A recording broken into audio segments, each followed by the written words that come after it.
So how many people here have Christmas plans? Raise your hand if you have Christmas plans. If you have no Christmas plans, I'll pray for you, and then you'll have some plans. And you'll get a life together. But how many people would love to go to a warmer climate? Like a tropical climate, a tropical Christmas, a Caribbean Christmas. How many people like that? I'm giving those out today. If you raise your hand high enough, in 20 years, they'll come to you. I put this picture up. This time of the year, we talked about November being, psychologists empirically, studies have proven that the November Thanksgiving holiday is supposedly the most depressing. Christmas is reverse. It's not depressing because you don't have time to be depressed in Christmas. It's very hectic, very busy. I wish in my life I could have some peace. How many people long for some peace in Christmas? You got to get to this thing and that thing, and everything is just frantic. How many people would just love to go to this beach right here and do what Josh is doing? Sitting in his bug chair with popcorn and a Starbucks drink. I mean, this kid has the life. I mean, does he? Does he look like he has peace? Is he at peace? Let me tell you that many of us dream of tropical vacations to find some peace from our hectic lives, from our noisy lives. Let me tell you what this picture doesn't tell you for this peace to take place. This is not even tropical. This is just somewhere in Jersey, okay? It just looks like it. The ambiance looks like it. It just looks like he's in Caribbean. It's in New Jersey. First, we had to drive there. I won't tell you that story. Maybe another time. But first of all, I tell you this. Personally, I hate the beach. I hate walking on the beach. Especially in the summer. It's so hot. My feet are very sensitive. And when I walk on it, it's just so hot. And and if you wear your sandals, then sand goes on the sandals. And I don't know how people run on the beach. I barely could walk from point A to point B in the beach. Just put, the towels up. Most of the time, my time on the beach is lying on the towel and not getting up after that. It's very hard to walk. And I remember we got to the place, we set everything up. And then Josh goes, "Where's the snacks?" We left it in the car. My wife looks at me. My son looks at me. Nathan looks at me. What are we going to do? Daddy's going to go back. What it took for this picture to take place is everybody had peace except me. I had to walk back in the sand. I had to walk all the way to the car and get those snacks. Set it up. I mean, after I did that, I passed out. Peace is very elusive, isn't it? You think if you could get away, get a break, take this moment, you can find a peace of mind. But let me tell you this. Peace and quiet will not, no matter how much you move away into a place of solitude and silence and even quiet, it will not silence the internal noise taking place in our lives, the anxieties, the fears, and etc. In fact, how many people here ever stood in silence? Absolute silence, where nothing was distracting you. Your phone wasn't going off. You were not looking through 5 screens. It was just like eerie silence. Do you know why silence for urban people is eerie? You know why? Because it almost seems like someone could kill you in a horror movie. But the truth is, why we're so fidgety is because all the internal ambivalence that we feel is being amplified. And if we see this around the world about looking for peace and chasing after peace, paying a lot of money for peace. You can go to the spa. One time I did yoga. Can you see me doing yoga? I mean, I lost my peace. Like, in the first minute. And they said, all you need to do is meditate. My wife's like, no, you can do this. Look, follow the instructor. No. I've lost complete peace. You see, as we come to Advent, when we look at the story of Jesus in his arrival, Adventus, the arrival of Jesus, I think we can learn something about the true nature of peace. That peace is not something that is circumstantial. Peace is something very different, and sometimes something we misunderstand. And if we keep misunderstanding peace, we'll never get it. We'll always fall into this trap of going out and trying to find relief instead of the rest we truly need. Tell someone next to you, you need rest, not silence. There is a difference. Okay? There is a big difference between silence and rest. There is a big difference between doing nothing, inactivity, and rest, or real peace. And we confuse it a lot. So let's go to this text and try to understand the nature of peace.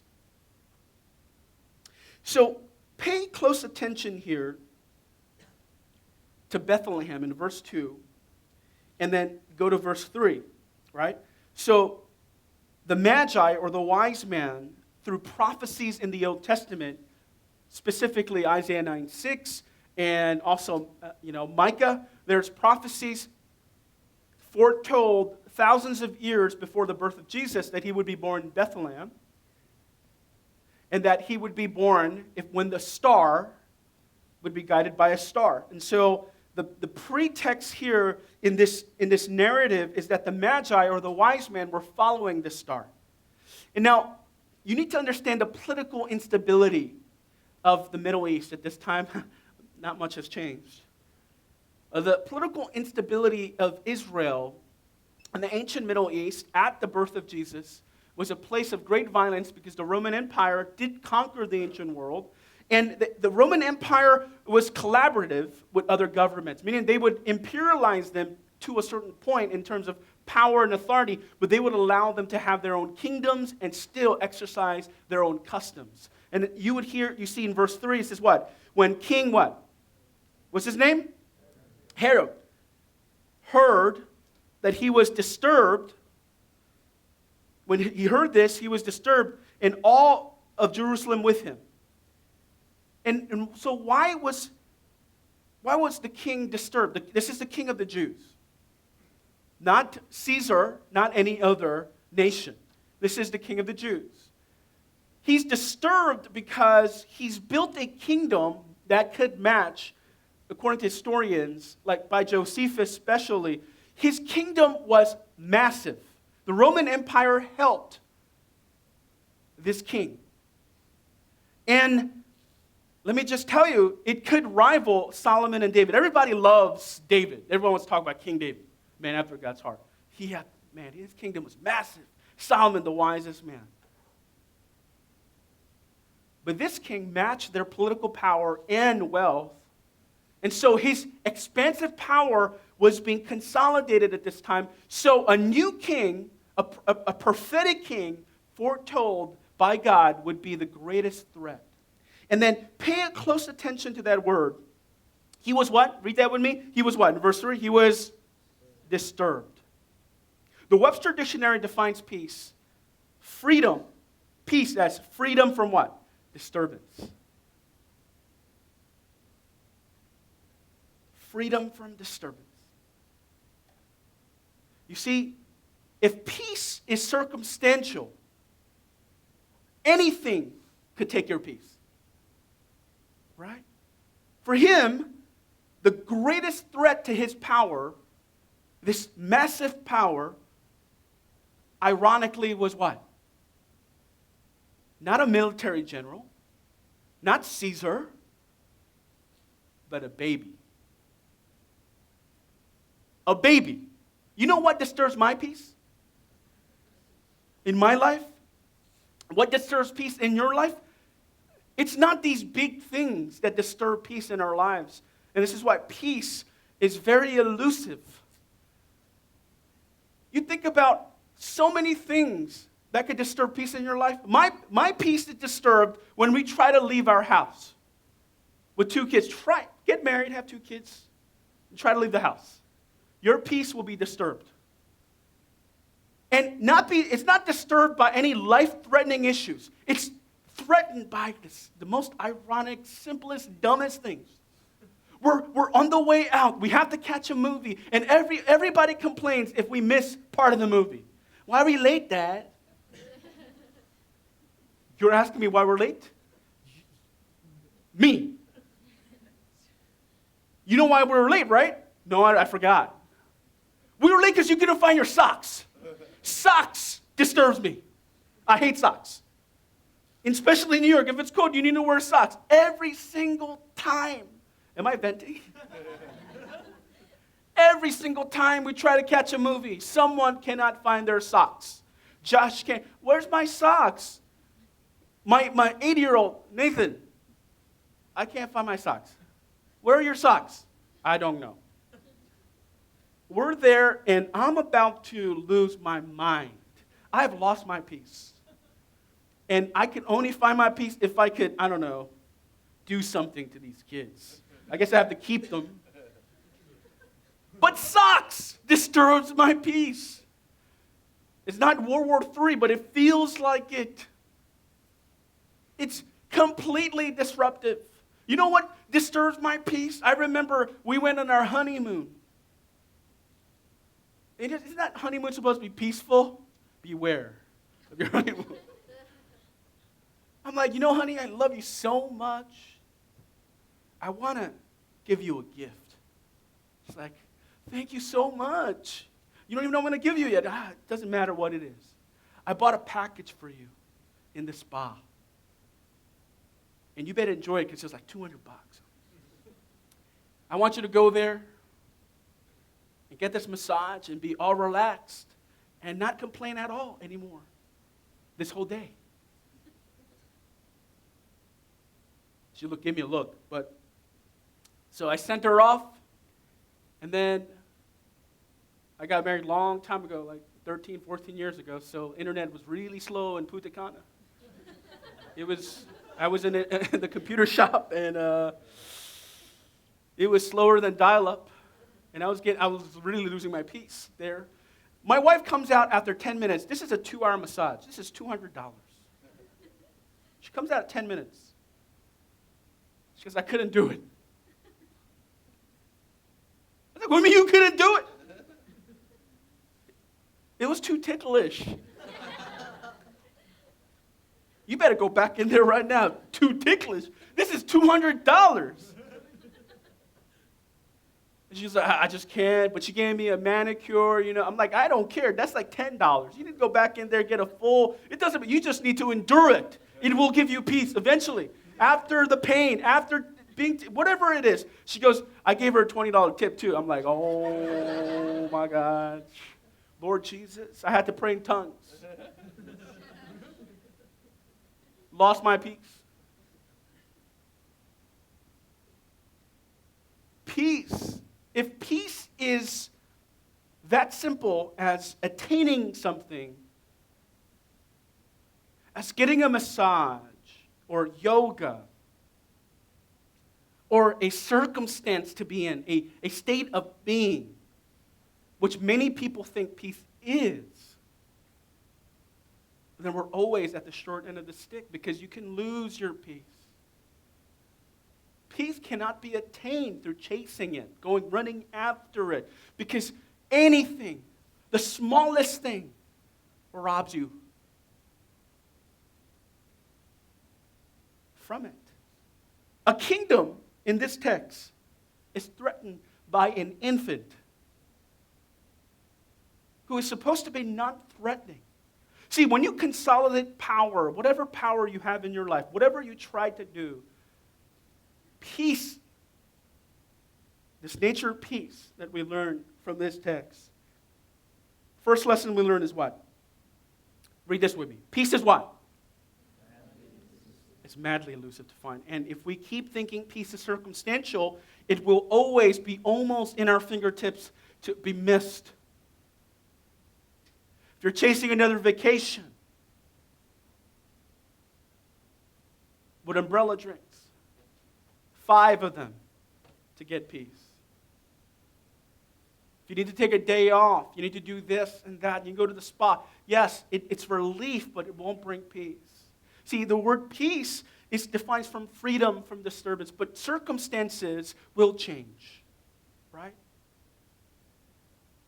And that's why it's very important to understand that when this text talks about these people, the Jews, they talk about a Messiah, and a God that will come to deliver them from this immense anxiety of their lives, to be ruled by another empire. It's talking about a different type of peace. It's not circumstantial. So let's move down. Watch this.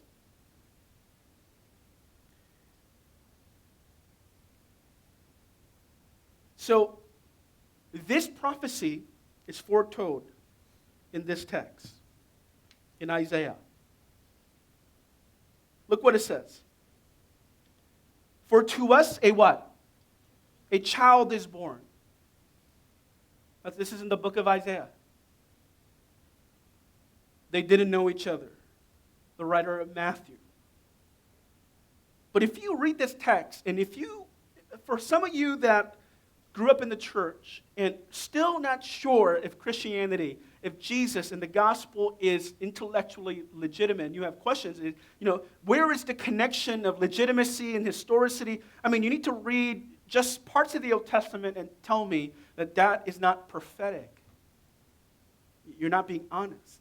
It says, for to us a child is born, to us a son is given, and the government will be on what? His shoulders. And he will be called Wonderful Counselor, Mighty God, Everlasting Father, and what? Prince of Peace. Prince of Peace. Speaking of this infant, this child, as God told Moses in Exodus, a prophet to you, I will raise unto you a prophet like Moses. Moses' birth was surrounded by the same violence Jesus was born into. They were killing all infants, age 1 to 2. So was Pharaoh. Both would be raised up to deliver their people from captivity, from instability, from unrest that comes from all that. And you see here, Jesus come into the world as in the incarnation as a baby. And you can see that the title Messiah has so much expectation. It says that the government will be on his shoulders. Because, let me just tell you something. Peace has a cost.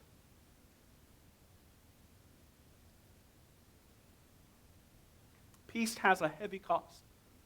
How much does the United States spend on defense? More money than most countries spend on defense because we're under constant threat. The only superpower left. What about the threat of ISIS? How do you keep ISIS down as a government? You need military. You need jets. You need bombs. Those are costly things. And what about law enforcement? So when your life is at peace, is it free? Now you go, when you look at your check, how many people ever look at their check and go, oh, Jesus, how did they take all this money out from my check? Uncle Sam hates me. A lot of that is going to defense so that you can get that check and someone doesn't kill you. Right? You have the right to get that check and deposit it at Chase before someone robs you of that. That's defense. So peace comes at a cost. And here's the thing. That's just external peace. That's just the state of being. That's just keeping the country from peril and threat. What about internal peace? Who's going to keep the peace in the inside, in the soul? the unrest, the angst. Someone has to pay for it. It's either you or Jesus. And here is the punchline. Second lesson we learn about the nature of peace is this. Read it with me. What is it? Yeah. Okay, so either you have to keep buying $200 spa packages every month, which is great, by the way, but very expensive. To try to solve a problem you can't solve, because if the problem is internal, you can't solve it externally. If the problem is technical, and it's just in the outer layers, you can solve it with a spa. But if the problem is internal and adaptive, the unrest is internal, inside of your soul, and it can't be solved by spa, by a vacation. Because what you're looking for is rest, not quiet. There's a difference. There's something powerful and poetic about one line in this text, that the Messiah will be. In the last line, it says what? What's the name of Jesus? It says he will be what? The Prince of Peace. The Prince of Peace. Isn't that a beautiful phrase? Everybody's looking for Prince Charming. Here, in this text, it tells us that there is only one person that can dispense peace, that owns peace, that governs it from a high enough level to dispense it, to give it to us, so that it's not circumstantial. Peace is Jesus.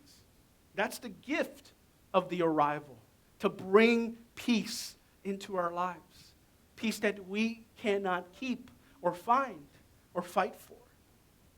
You know, as we close today, one of the things I learned from my youngest son, Josh, you saw him just chilling there on the beach chair, is I hate when he cries. One of the things that I hate about parenting is the whining. You know, I'm like a no-nonsense type of person, and when someone's crying over because I didn't get the milk right away, it just makes me mad. And Josh cries a lot, like too much. Pray for me. I mean, when he wakes up, when we have some time at night, my wife and I, we don't have that much time because the kids always want something. It always demands attention. We need to keep it, look at it. But either it's they bombard you with poop or request for money. It's one or the other. And when they both sleep, we finally get some rest. We're watching TV, some Netflix. And all of a sudden, Josh throws a fit. And he says, "Mommy, where are you? Where's Daddy? How come you don't have to look for Daddy?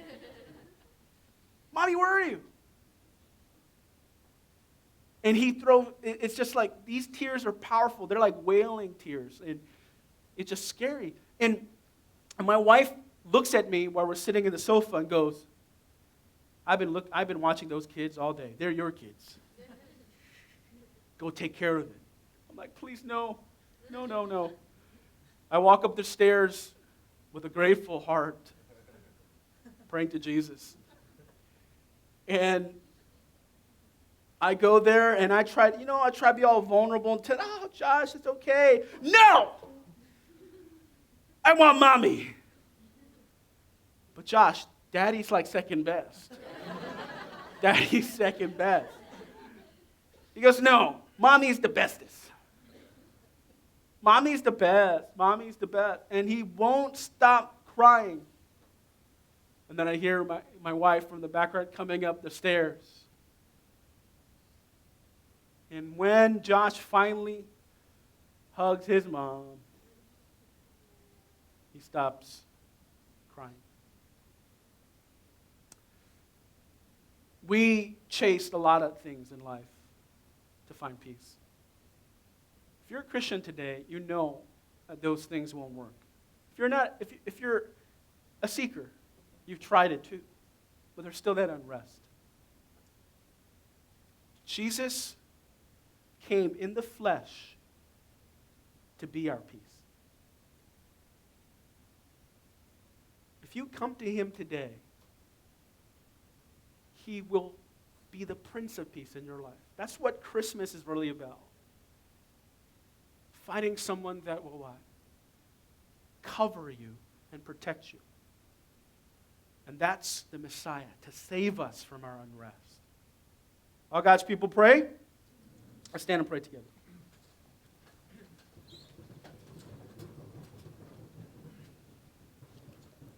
Will you lift your hands to the Lord?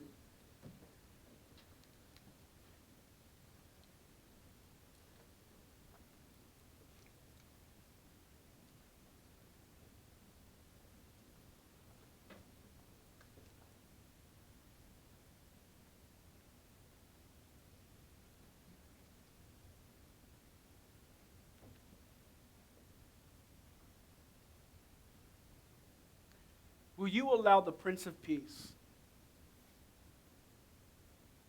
to enter your life today and take from you all the unrest? Say, Lord, give me this peace. Be my peace. I'm tired of chasing after relief. I want rest. And though I can't promise us that this world will be perfect, things will go wrong. Continually, circumstances cannot be controlled. But the hope of the gospel is that he will be your peace in spite, in the storms, in the instability, and in the unrest of our world. You can never get permanent rest in our world, but you can get rest in your soul. So today, look to him. Ask the Lord, Lord, be my peace. Take over my unrest. Save me from my anxiousness and my fears. Be my Savior.